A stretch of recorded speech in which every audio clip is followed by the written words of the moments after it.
Ce groupe d'amis s'offre pour le déjeuner une table d'hôtes réservée depuis 4 mois. 2 variétés d'oignons. Ouais. Il y en a un qui pique, le rouge, et l'autre, il est doux. Il est sucré, ouais. Au menu, pour 40 €, après des oignons, du maïs nature. C'est 30 secondes à micro-ondes. Ah, d'accord. Mais il n'y a pas de beurre, il n'y a rien. Rien. Ouais, c'est ça, il a vraiment un goût, ce goût de beurre, il est super.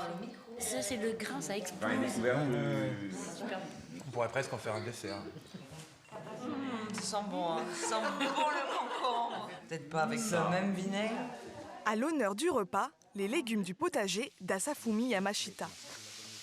Il y a 2 variétés de carottes, noires et jaunes, et puis un potiron. C'est une adresse qui se refile comme ça, d'initié. C'est vraiment des légumes qu'on peut pas trouver ailleurs. Pour preuve, les assiettes repartent systématiquement vides.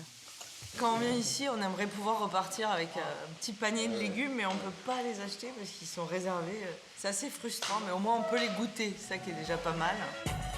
Ce n'est pas au Japon, mais à Chapé dans les Yvelines, qu'Asafumi Yamashita cultive ses légumes. Des légumes 3 étoiles vendus à prix d'or. 60 € le melon, 14 € le kilo de tomates. Les plus grands chefs se les arrachent, mais seule une poignée est autorisée à les cuisiner. Toute cette exigence que Yamashita porte dans ses légumes, moi j'essaye de la porter aussi jusqu'à l'assiette. Quels sont les secrets du meilleur maraîcher de France? La qualité est-elle au rendez-vous? C'est dans son potager, en face de sa maison, qu'Asafumi nous reçoit. Il y cultive en toute petite quantité une 50aine d'espèces à l'année. Voilà le maïs. Il y a ces mûres. Celui-là, c'est des épinards. Quelques variétés de grosses tomates. Ça, c'est des carottes jaunes. C'est la nouveauté de cette année. Dans mon cœur, chaque légume, c'est comme mon enfant. Ancien professeur de golf et spécialiste des bonsaïs, Asafumi n'avait aucune expérience avec les légumes quand il s'est lancé il y a 17 ans. Son secret aujourd'hui, c'est d'être à l'écoute de son potager. Pour avoir de bonne qualité, il faut observer tous les jours. Chaque pied est cajolé avec amour, il leur donnerait presque un petit nom. J'ai 10 pieds de tomates cerises comme ça. Et puis chaque pied, il y a le caractère différent. Donc je m'en occupe différemment. Ça, je peux faire parce que j'en ai que 10 pieds. Vous voyez? Si vous avez 1000 pieds, vous ne pouvez pas faire comme ça. Ça, c'est à moi. L'une des clés de sa réussite, c'est ses graines qu'il achète une fois par an au Japon. J'aimais pas les légumes français parce que les légumes français, c'est... Il y a des goûts très puissants, mais en même temps, il y a beaucoup d'amertume. Et des légumes japonais, le goût est beaucoup plus délicat. Résultat, ces carottes ne ressemblent à aucune autre. C'est bien, hein. Ça c'est la couleur d'automne. Vous voyez? Je suis fier de mes légumes parce qu'ils sont jolis et puis il y a des bons goûts. Sa production, cultivée sous 1500 mètres carrés de serre, est uniquement réservée à 7 grands chefs parisiens.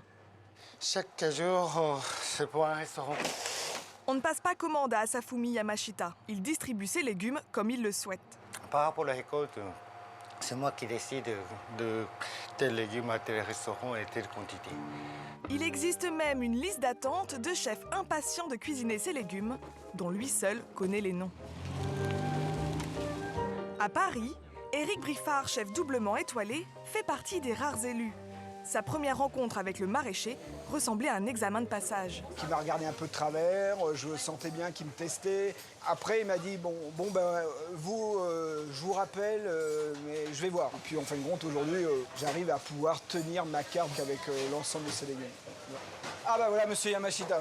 Bonjour. Bonjour. Vous allez bien? Oui, je Voilà. bien. Vous les avez ramenés?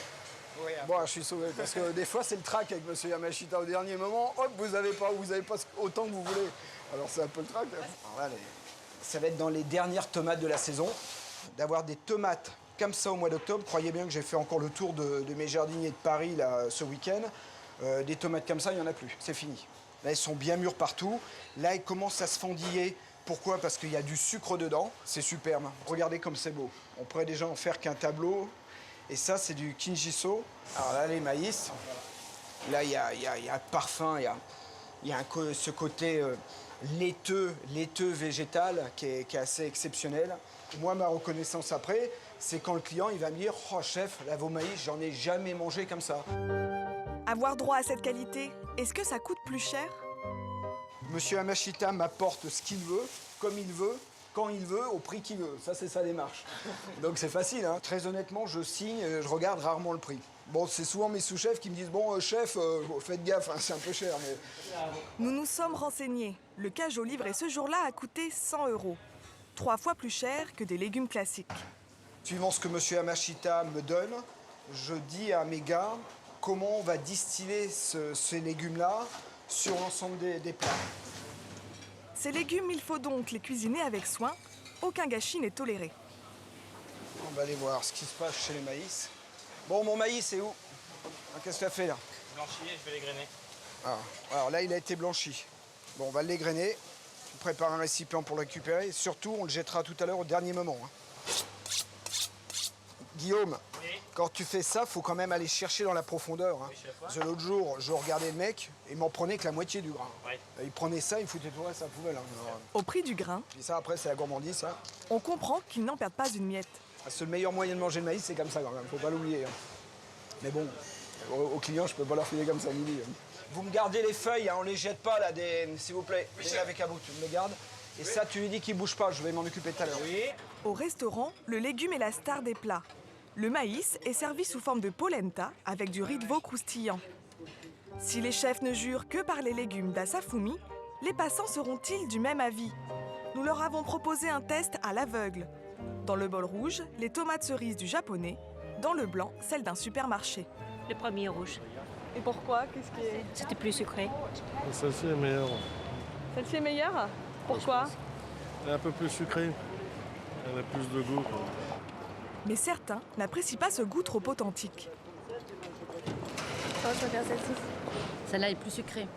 Alors en fait, celle-ci, elle vient d'un maraîcher qui est adoré par les grands chefs parisiens. En fait. À mon avis, j'ai l'habitude des légumes des supermarchés, voilà. Il ne reste plus qu'à espérer qu'un jour, Asafumi produira pour un plus large public.